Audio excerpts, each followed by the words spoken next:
Carrie Gracie est une des têtes d'affiche les plus respectées et primées de la BBC, le diffuseur public de la Grande-Bretagne. Correspondante en Afrique et en Asie dans les années 90, elle a ensuite animé plusieurs émissions d'information. La journaliste qui parle couramment le mandarin est retournée en Chine il y a 4 ans comme rédactrice en chef. La BBC a 4 rédacteurs en chef en poste à l'étranger, 2 hommes et 2 femmes. Il y a quelques mois, Carrie Gracie apprend qu'elle et sa consoeur touchent des salaires près de 50% inférieurs à ceux de leurs collègues masculins. Le diffuseur lui offre une augmentation, mais son salaire demeure inéquitable. Now that is illegal, and I think it's time the BBC stopped being in denial. C'est une discrimination illégale, dit-elle.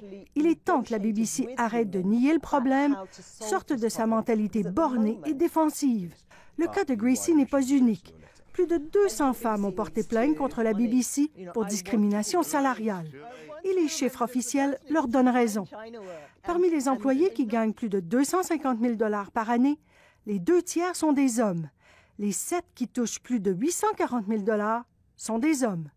Le mieux rémunéré, à 3 700 000 $, touche 4 fois plus que la femme la mieux payée. We will risk at the BBC a very damaging legal defeat.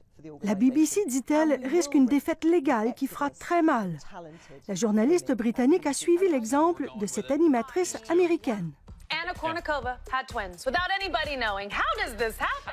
Kat Sadler a démissionné en décembre du réseau Entertainment après avoir appris que son co-animateur gagnait 2 fois son salaire, même s'ils ont sensiblement la même expérience. Tout le gratin d'Hollywood que Kat Sadler a interviewé pendant 12 ans s'est indigné. Aux Golden Globes, l'animatrice était absente du tapis rouge, mais son courage était sur toutes les lèvres. Kat Sadler aux États-Unis et Carrie Gracie en Grande-Bretagne incarnent de façon spectaculaire la discrimination salariale qui demeure flagrante dans beaucoup de médias occidentaux. Ici Sophie Langlois, Radio-Canada, Montréal.